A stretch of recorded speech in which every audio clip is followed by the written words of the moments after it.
Vanderlei, boa noite. Luan Siqueira, Rádio Craque Neto. Primeiro, eu queria te perguntar sobre esse jogo contra o Palmeiras, né? Um primeiro tempo onde o Palmeiras teve mais posse de bola, e o Corinthians teve a chance ali daquela primeira etapa nos pés do Maicon, né? E depois do segundo tempo, onde o Corinthians começou ali um pouco mais à frente para cima do Palmeiras, e depois teve uma chance também clara nos pés do Breno Lopes, da equipe alviverde. Como é que você analisa esse primeiro tempo? E também, se me permite uma segunda pergunta sobre o Renato Augusto, né? A torcida ficou com um ponto de interrogação. Por que o Renato Augusto não estava hoje, Vanderlei? Pô, ficou sem pergunta para os outros, hein? A do Neto é fogo. Foi um jogo clássico. Primeiro que é clássico, né? É um derby, né? Então é um jogo disputado. Aí você falou que tiveram mais posse de bola, né? Mas o problema deles, eles vão ter posse de bola, que eles tinham um time muito bem treinado. Não foi campeão porque surgiu do nada, porque eles têm um time de bons jogadores, mas a gente sabia sempre que a bola final, onde é que ela ia. Então os zagueiros atuaram muito bem, porque a bola final, eles querem abrir a área e chegar o jogador por dentro, e a bola chegando por fora. E nós tínhamos o posicionamento dos zagueiros muito bem posicionados, né? Então é normal. Nós sabíamos que poderíamos matar o jogo, teve a bola no primeiro tempo. Eu acho, me perdoe dizer o seguinte, eu gosto de ser bem coerente, às vezes não, porque a discussão, cara, foi falta no Juan. Ontem o Botafogo reclamou de uma situação de falta de ataque e terminou num gol. Falta é falta. Não existe uma outra regra de futebol. Falta é falta. Não existe a falta que eu acho que é o que não é. Falta é falta no jogo, né? Então, aí, mas também ele não deu só aquela, não deixou de dar aquela no Juan, deixou de dar algumas faltas dentro do jogo que existiram, porque é a maneira dele tentar. O Rafael também, Cláudio, é a mesma coisa. Não sei se é uma ordem da CBF para deixar o jogo, ter mais jogo, mais tempo de jogo, então ele deixa as faltas que eles acham que deixa seguir. Eu acho que falta é falta, o que não é falta não é falta, e coibir a violência são os árbitros dentro do campo que vão coibir as faltas mais violentas, eles têm que dar a rigidez que merece, né? Eu acho que foi um clássico igual, né? E o Corinthians entrou no clássico externamente já perdendo. E você não entra com o Corinthians perdendo, você entra com o Corinthians sempre acreditando que vai dar certo, que vai conseguir uma vitória. Com respeito ao Renato, cara, eu já venho falando isso há algum tempo, né? E pós-jogos, a gente tem informação do departamento, do que aconteceu no jogo, o desgaste, não aconteceu o desgaste. Então, depois de uma análise interna, tá certo? E com o jogador, chegou-se a decisão que havia uma sobrecarga e que era melhor preservar o jogador de que expor para uma lesão, porque nós temos mais 17 jogos pelo Campeonato Brasileiro, diferentemente de uma Sul-Americana. Então, já falei isso algumas vezes, né? Então, não fui eu que decidi, não. São colegiados, são a comissão técnica, as pessoas, as informações do departamento, através da análise que tem pós-jogo. Todos os clubes fazem isso hoje, que é bem natural. Mas essa é a informação que eu tenho que passar para vocês. Não existe outra informação. Todo que inventar outra informação, ela não existe. Luxá, boa noite. Pedro Ramiro, da Rádio Bandeirantes. Hoje o Corinthians consegue um empate contra o vice-líder do campeonato, o time que é atual campeão brasileiro, e até um contraste com relação ao próprio Estudiantes no jogo da partida da terça-feira, que o Corinthians acaba levando 30 chutes a gol. O Corinthians hoje, na sua visão, é um time que oscila muito? E você acha que o Corinthians hoje foi o Corinthians do Luxemburgo?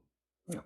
Corinthians é do Corinthians. Para jogar no Corinthians, não adianta você achar que tem um time tema técnico que vai... Não, tem que ter primeiro, acima de tudo, a história do clube carregando para dentro do campo. O Corinthians não aceita jogador que não se dedique, que não se empenhe. É diferente. Aqui no Corinthians é diferente. E num clássico, Corinthians e Palmeiras, você não perde o jogo porque o outro está melhor.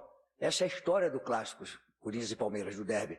Então, todo mundo achava, não, o Corinthians vai entrar dentro do jogo e fazer o que fizeram. Eu posso falar assim bem claro, nós não jogamos nada contra os Estudiantes e passamos, não jogamos nada, tá certo?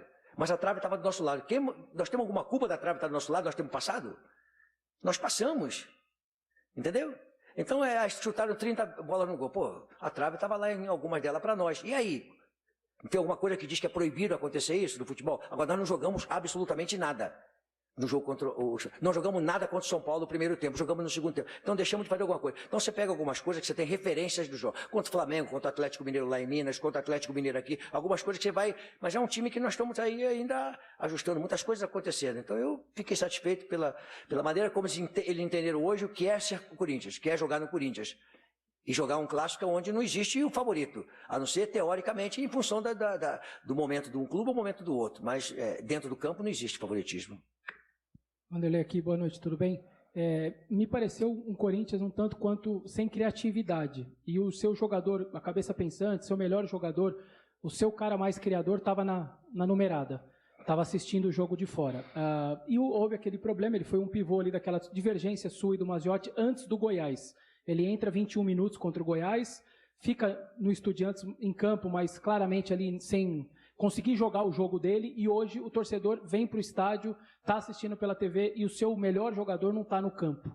Queria saber, depois desses dias todos, não ter esse jogador, o seu principal jogador, num derby dentro de casa, se houve, assim, olhando para trás, algum erro de alguém, ou se foi simplesmente ou seu, ou do Bruno, ou do Renato, ou de todo mundo de maneira geral. Que análise que você faz para que o Renato, num jogo tão grande, não esteja em campo hoje? Obrigado.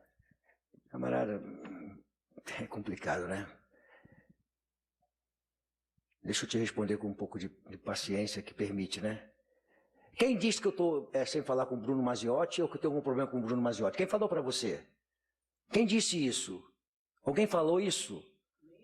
Então, você falou na entrevista passada, que você esqueceu. Então, quer dizer, tem algum problema? Não, pergunta o Maziotti, não tem problema. Agora nós estamos internamente discutindo tudo que é do Corinthians. Qual o problema de você discutir tudo que é do Corinthians? Qual o problema hoje de você entender, não só no Corinthians, os outros clubes também fazem dessa forma, entender que a exposição, através de análise, que lá o Renato não podia entrar dentro do campo.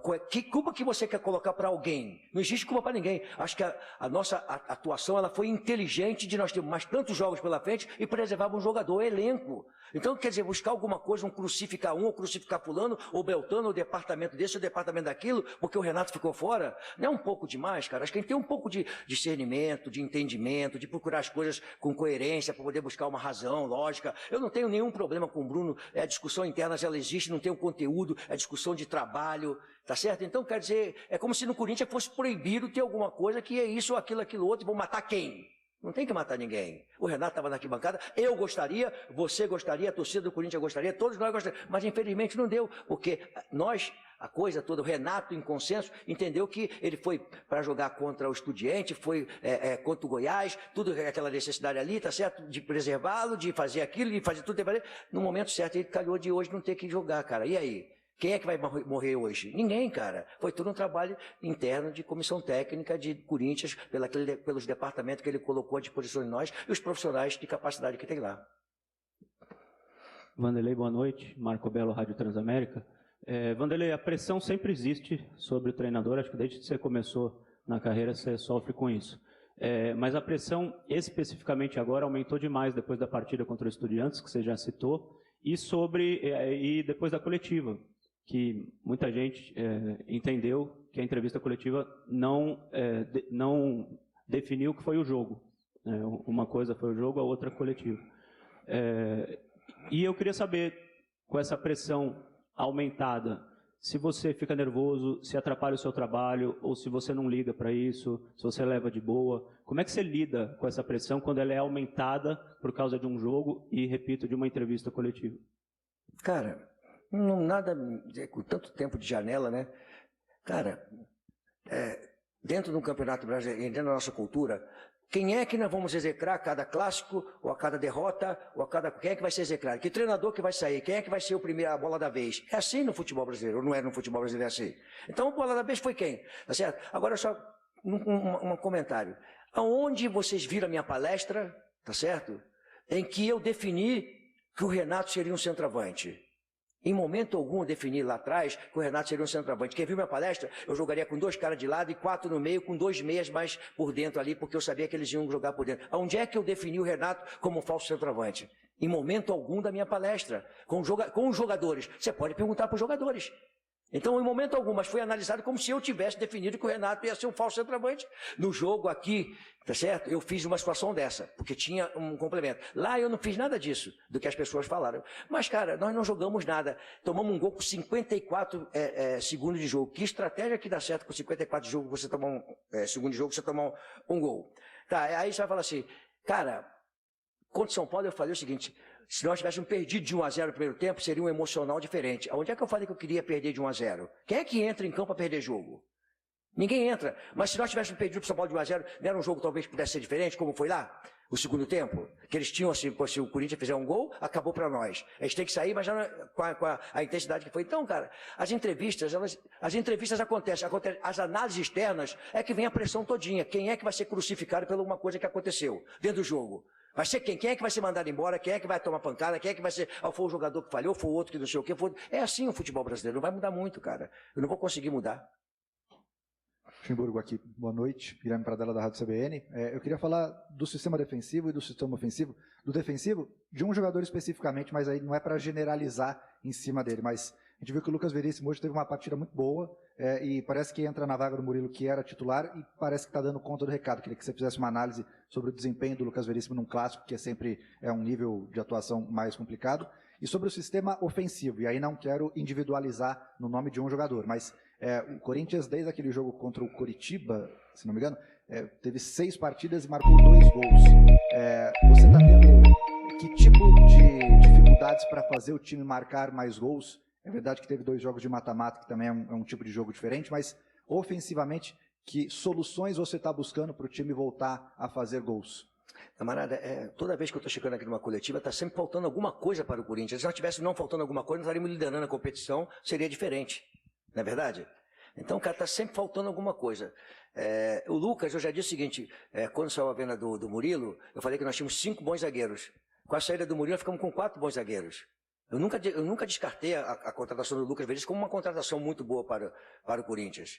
Até porque são jovens que poderiam aparecer proposta, não, o Corinthians se preparou e apareceu a proposta do Murilo e foi embora. E nós temos o Lucas Veríssimo, e temos o Caetano, que é muito bom jogador. E temos o Bruno, quando não joga lateral, joga por dentro, que é muito bom jogador. Hoje eu queria enaltecer o Yuri. Se o Yuri fizer isso todos os jogos, tá certo? A bola daqui a pouco vai começar a entrar. Mas o torcedor corintiano quer ver o que ele fez hoje. Sustentou bola, sustentou porrada, dividiu, lutou, tá certo? O L oscilou com boas jogadas, de repente não boas jogadas. Então, cara, nós estamos buscando, nós não estamos parados em busca, tá certo? Então, pegando a sua pergunta, lá atrás, quando nós estávamos tomando porrada, tá certo? A nossa defesa não prestava. O Gil foi achincalhado dentro de um hotel, aí era a defesa. Agora é o ataque. Então, cara, tem sempre alguma coisa negativa. Mas eu estou bem acostumado com isso aí, vou entender sempre as perguntas, como elas fazem parte de um processo. Se nós tivéssemos um time totalmente redondo, a gente estava liderando a competição. Luciano, aqui, tudo bem? Vinícius Lúcio, central do Timão. Agora vai ter a parada da data FIFA, né? Tem bastante coisa para ajustar no time. Como que vai ser essa sequência de treinos na sua avaliação? Vai ser muito bom, né? Uma pena que a gente vai perder alguns jogadores para as seleções, né? Isso é uma coisa, né, que acontece hoje naturalmente, né? Bons jogadores de outros países da América do Sul aqui vão para disputar a eliminatória, então deixa aqui no momento em que você pode estruturar o equipe uma sequência, né? E agora acabou de ser parabéns para ele, né? O Gabriel, né? Gabriel Moscardo acabou de ser convocado, quer dizer, então aquilo que eu ia... o Marco já tomou cartão, quer dizer, nós vamos dar 2 dias e meio para os jogadores ficarem em casa, eles voltam quarta-feira, porque estão há muito tempo viajando, em concentração e cabeça e uma série de coisas. Então fica em casa um pouco, perturbar um pouco a família, os garotos, as crianças perturbarem um pouquinho eles. E vamos preparar o time. É ruim só porque a gente vai poder, se tivesse todo mundo aqui, com certeza a gente prepararia bem melhor a equipe, porque dá para você fazer. Mas vamos trabalhar bem, recuperar principalmente a parte física, né? Porque um desgaste emocional é a parte física, né? Aqui. Luiz Fabiani da Itatiaia, tudo bom? Tudo bem. Mais recentemente, num clássico contra o São Paulo, também pelo Campeonato Brasileiro, que empatou em 1-1, ainda no começo do seu trabalho, você exaltou muito na entrevista coletiva o fato do Corinthians não ter sido derrotado, que a prioridade naquele momento era o Corinthians não ter sido derrotado. Eu queria saber se esse tipo de mentalidade também serviu para a preparação para esse jogo contra o Palmeiras. Pensar primeiro em não perder para depois começar a pensar na possibilidade de vitória. Não, é isso que eu tô falando. Como é que eu vou fazer uma palestra para o jogador para não perder no Corinthians? Não existe, cara. Não existe. Tem coisas que elas são externas e não tem nada a ver com a gente. Você não acompanha o que a gente faz na palestra, o que a gente fala para o jogador. Então, como é que eu vou chegar, rapaziada, vamos entrar em campo para não perder hoje? Tá certo? É complicado, né? E você fazer isso aqui. Até porque o Corinthians não permite dessa forma. Cara, hoje, especificamente, né? Eu tenho que dar os parabéns aos jogadores porque nós entramos no jogo com azarão.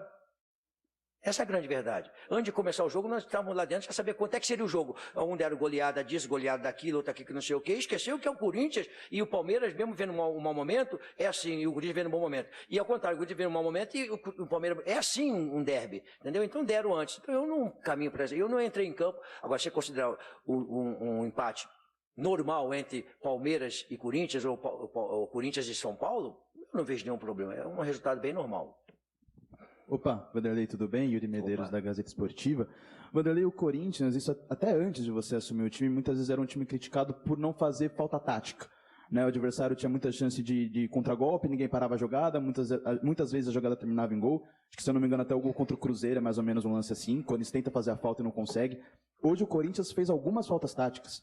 A expulsão do Maicon, o Veríssimo, logo depois no Hendrick também, e no decorrer do jogo também, contra o Palmeiras, que é um time que tem um contragolpe muito forte. Você considera positivo isso, essa atitude do Corinthians e às vezes do jogador até tomar um cartão, mas por um bem maior, por evitar um contragolpe do adversário? Como que você analisou esse aspecto do jogo? Obrigado. A falta é uma situação, ela existe dentro do jogo de futebol, não é permitido não fazer falta, e a falta tática existe. Nós já pegamos alguns jogos que eles fazem rodízio de falta. Né? Então a falta é que eles falam, eu fiz a falta, agora sai você, eu vou lá e faço a falta, agora vai outro lá e faz a falta, faz um rodízio. Né? Quem tem que interpretar a falta, se é violenta, se merece expulsão, se foi para tomar cartão vermelho e amarelo, é o árbitro dentro do jogo. Né? Eu acho que falta, a meu ver, sempre é falta. Não existe uma outra regra que criaram de que falta não é falta. Né? Então falta é falta de jogo. Eu acho que a falta do Maicon foi necessária, né? Atrasou um pouco a jogada, foi ali, que não sei o quê. Então, faz parte. Eu não vou dar pancada no Maicon hoje, porque o Maicon fez uma falta que... A falta do Lucas Veríssimo foi importante. Até que se ele tomasse o cartão vermelho ali, fazer o quê? Se ele fosse em direção ao gol. É melhor tomar o cartão vermelho, faltava 1 minuto para terminar o jogo, ou 2 minutos, do que o cara ir na cara do gol. Então isso tudo é de jogo de futebol. Vanderlei, boa noite. Você respondeu anteriormente sobre uma pressão que poderia estar existindo em relação a você, sendo até bem objetivo, você se sente respaldado pela diretoria em meio a essa pressão? Cara, eu estou dizendo assim, né? Eu venho falando isso aqui, cara. Em momento algum, essa pressão eu senti interna. Em momento algum. Eu estou aqui há 4 meses conversando diariamente com o Duílio, com o Alessandro, com a comissão técnica, discutindo as coisas que de repente vazaram aí, mas tenho contido reuniões constantes com a comissão técnica para nos inteirarmos do nosso trabalho. Então, em momento algum, eu perguntei, eu fui questionado, eu fui perguntar para eles como é que eu estava. De jeito nenhum, porque nós estamos todo dia lá. Então essa pressão toda ela é externa. Ela não, em momento algum, o que está acontecendo aqui? Eu vi isso, eu vi aquilo, vai acontecer isso, vai acontecer isso, vai acontecer. E em momento algum foi passado. A Alessandro está todo dia comigo lá e o Duílio está todos os dias. Em momento algum nós sentamos para conversar sobre alguma situação, se eu vou sair ou se eu vou ficar. Em momento algum. Agora a parte externa ele mandou embora, trocou, fez isso, fez aquilo outro, mas internamente nunca tem. Mas eu estou com uma informação. Uma informação que saiu agora, o ambiente é ruim com o Lucha. Caralho, cara, desculpa falar um palavrãozinho, saiu até meio que faz parte do que eu estava lá. Cara, vocês não estão lá no dia a dia para saber como é que é a minha relação com os jogadores. Você não tem noção de que eu não tenho nenhum problema com atleta nenhum. Nenhum. Relação de amistosa. Com os mais velhos, com os mais novos nos respeitam como se fossem meus filhos, meus netos, e o mais velho nós temos uma situação. Cara, não existe nada disso. O cara não tem informação que o ambiente é ruim. Mas o cara não vai lá. Até porque hoje a empresa nem vai no treinamento, porque ele não está... Cara, o cara não vai. Fulano falou, mas tem um fulano que interessa falar uma coisa que não vai somar nada, e outros que querem falar algumas outras coisas. Mas eu tenho informação de nada. A informação é aquela que existe mesmo. Então, essa é uma porção de informação furada. E eu, em momento algum, internamente, na relação nossa interna, com os jogadores, não teve desgaste, não teve pancadaria, não teve nada. Até porque quer te digo um negócio legal, eu estou aprendendo muito com esses jovens jogadores que estão chegando agora, que é todo um processo totalmente diferente daquilo que eu estava acostumado com outros jogadores de um tempo atrás. Eu tenho aprendido com ele como aprendi com as minhas netas, diferente das minhas filhas, cara. Então a relação é muito boa entre nós. Então em momento algum me sentia ameaçado e, tô desconfiado, tô assim, que não sei o quê. Zero. Luxemburgo, você que está nesse negócio há tanto tempo, né, chamado futebol, talvez desde quando nasceu, a intolerância com o treinador sempre existiu, ainda mais aqui no Brasil. Mas você acha que aumentou nos últimos tempos? Aumentou muito, cara. É um negócio impressionante. A cada rodada, se você é um jogo decisivo, o que você fez, o que você não fez, o que devia fazer, então agora já está prestigiado, não sei o quê, é burro, aí vai que não sei o quê. Cara, é um negócio hoje, é uma pressão. Quem é que vai ser mandado embora numa rodada do Campeonato Brasileiro? Vamos ser coerentes.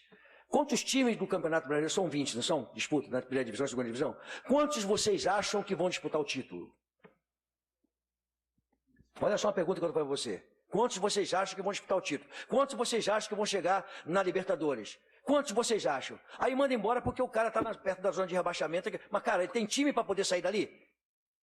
É uma situação que é complicada? A análise é o seguinte, porque tem uma camisa pesada, aí tem que estar numa situação... Mas peraí, vamos analisar. Quem é que está disputando o título hoje?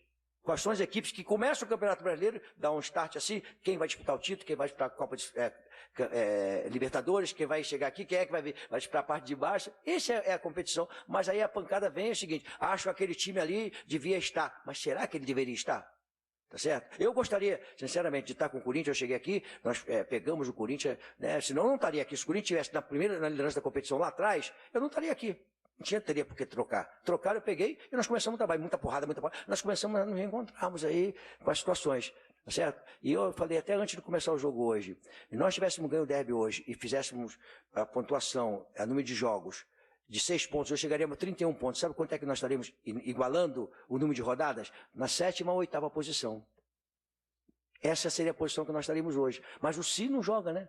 Nós não ganhamos o derby, né? E estamos ali ainda buscando para cima.